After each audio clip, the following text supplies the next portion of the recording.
Whew. Radical Jack here. Um, yeah, day 17. It's cold in this house. Um, yeah, just wrap up. Um, yeah, I think somebody got into town today. The local farmer has been clearing the road, thankfully. My van's down at the end of the road, so yeah, it's pretty tricky to get into town. But anyway, not sure. I might make an attempt tomorrow morning for the. Well, I'm going to check the weather and see what it's like. It's going to be really hard to get up Loch Crew, but certainly maybe get up for Ishnok tomorrow evening. So it'd be good to be back on the daily climbs, you know. Yeah. So what's been happening? Yeah, I was feeling a little bit sickly from those lentils. I had made enough for 2 days, so I thought, yeah, should have thrown them out really, but I ate them yesterday.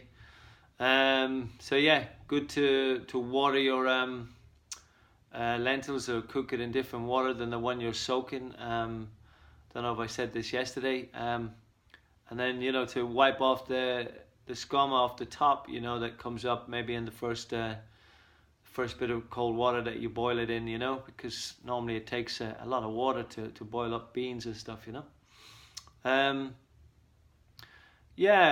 I had butter beans today, and they were delicious.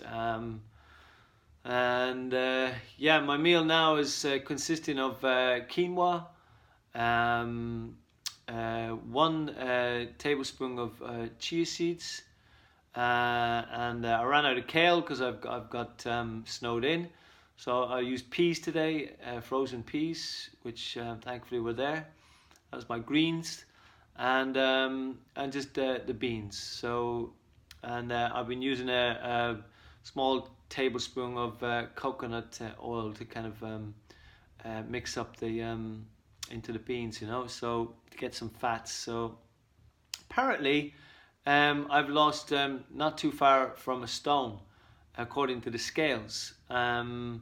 So that's pretty mad. It's kind of hard to believe, like a stone in like 17 days. So I mean, I guess for most of that, I have been doing that little bit of exercise. I've been burning up energy. I've been looking at myself in the mirror, so I don't actually know. I haven't noticed any major changes, but according to the scales, I've nearly lost a stone. So that's very interesting. So, if there's anybody out there wants to lose a bit of weight, there you go. Get on the one meal a day. I mean, I suppose just stop eating, stop overeating, stop eating all this food. So yeah. So what's been coming up for me? Well, yeah, like yesterday, I started rabbiting on about evolutionists and creationists, and I'm always yeah, interested in just the kind of, on the one hand, yeah, okay, I was watching a bit of YouTube, and I was over the last few days, and I'm kind of look, okay, I've had enough now. I'm full up of stuff. I need to pull back. So that was my 3 months of winter. Allowing myself that. I mean, most people do the television, so at least I'm watching stuff that's of interest. I'm interested in researching. So, but ultimately, I'm only tipping the iceberg with most things. I never. I just take what I get from maybe watching something once or twice. Rarely watch something twice, but if it's really interesting, I think, oh, there's so much stuff in there. I'd like to get it down, learn some more. But I guess what happens to me personally is I end up putting over time I put things into poetic prose, and hopefully manage to summarize some things, trying to find some kind of universal balance between things, So, but I'm certainly not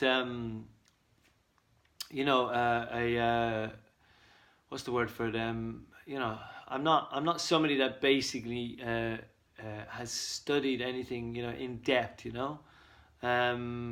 I struggle sometimes to find the words. The words are there, but they just don't come to me. I'm so interested in this whole thing in relation to blockage, or when I'm talking to certain friends, how it flows. It just goes straight to the kind of like I could have a 10-minute rant, and I'm like, feel empowered.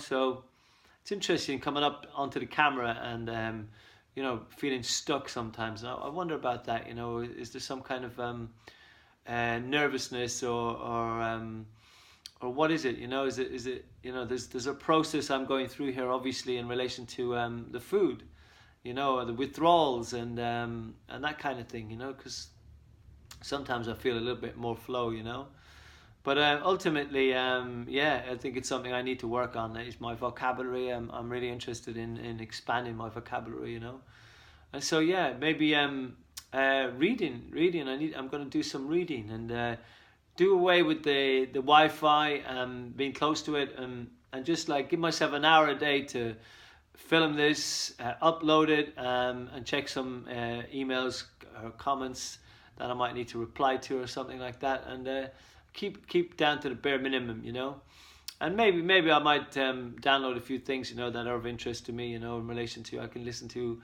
in the background or whatever. So, but it's easy to get caught up in distraction, and I feel like I'm in more of an active mode now that spring equinox is upon us, so I really am conscious of that and trying to be aware on the one hand, not to give myself a hard time, because we go through a transition, I guess, from Imbolc 1st of February till those first 6 weeks, which brings us up to the spring equinox, and so in effect, really, the spring equinox then is really just kind of the first day of spring. Certainly with this kind of weather, it really feels like it, But so I kind of see the quarter cycles, and then half of those cycles, we'll say with the eightfold cycle in effect, which is half of one season, which is 6 weeks roughly. There's a period of transition, So ultimately, this is what I'm trying to introduce to myself. I've had an amazing summer, and then had a really crap autumn. Like in the same way as I can, like I said before, how easy it is to reward ourselves with doing something good. We can do that in a long-term basis as well. Where I had a really good summer, and then I had celebrated in the autumn a little bit too much, and then trying to recover in the winter, and and hopefully trying to capture myself then in the spring again, and so I guess it's I'm trying to work something out here, in relation to the seasons, and certainly this is the time for spring cleaning. There's no doubt about that, all the texts and old traditions would have something in relation to this, and as I said before, I think it's partly because there was less food around.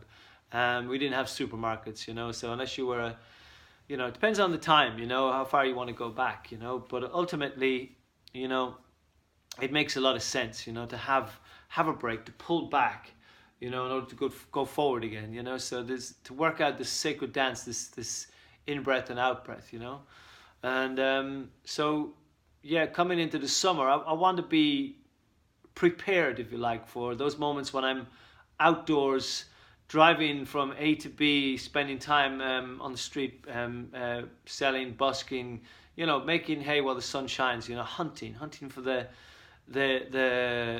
food, so to speak, which really is money to get food or whatever the case may be, so as that one can have have that rest in the winter, and maybe even work in the garden, planting some vegetables, to make it last for the good harvest in the autumn, and then to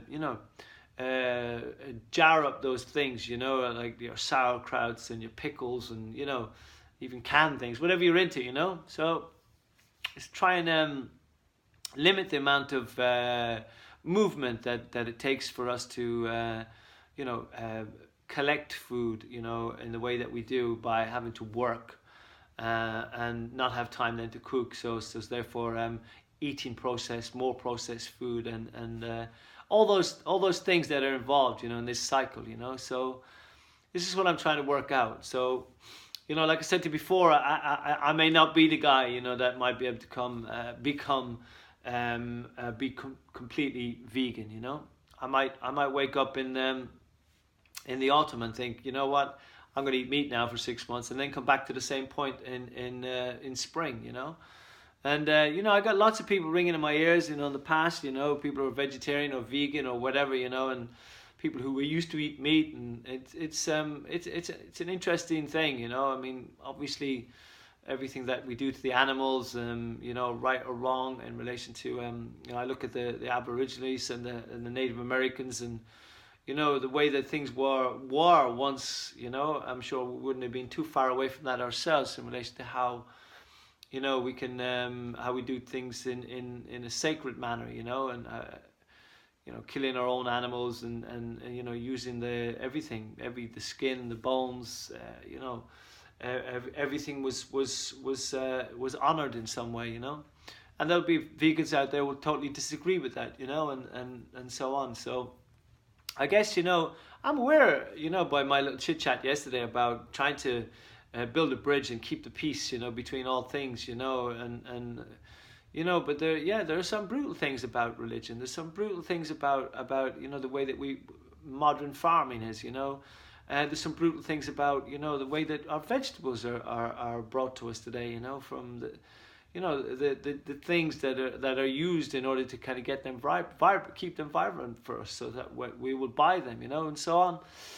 And then there's all sorts of characters out there, you know, sharks, you know, trying to take advantage of us, you know, and we have the pharmaceutical business, and but you know, we don't want to deny anything in relation to like the good side of everything, because I believe there's a good side to everything. Maybe there are some things there's not, you know, maybe some things are just outdated. They need to be, you know, the fundamentalists, you know, that are often then a representation in the eyes of the media or whatever the gameplay is, you know, for you know, that particular religion or something like that, when, you know, it couldn't be further from the truth, you know. So there's a lot of messing around goes on out there, so it's very difficult, you know, to kind of get everything you know, not exclude something or include something, you know. It's difficult, you know.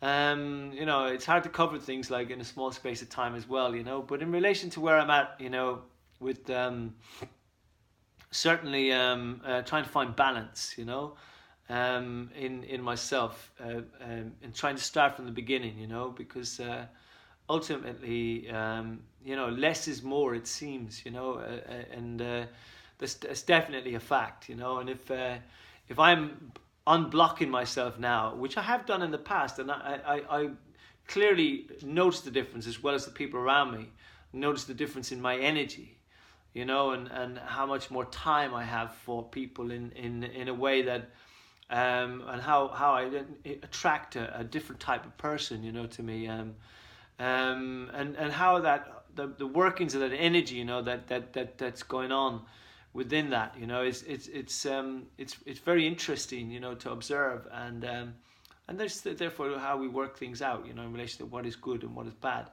So, you know, certainly when you say something to somebody about sugar, who happens to be a sugar addict, as soon as you say it, it's like there's an instant defense mechanism goes up. You might even be saying it. You might be speaking on you know, indirectly, you know, from your own point of view and stuff like that. But it's a bit like that with anything, you know, when a truth is spoken, you know, even if it wasn't intended to hurt the person or you know, have them in a defense, you know, over it, because they felt in some way, you know, you know, whatever the word is, but yeah, here we go again, you know, that difficulty of trying to find the words in the brain, the vocabulary, you know, and stuff. And yeah, ultimately I'm quite struggling at times, you know, in relation to the withdrawals and stuff like that I'm going through, and spitting up phlegm, you know, from my lungs and stuff. And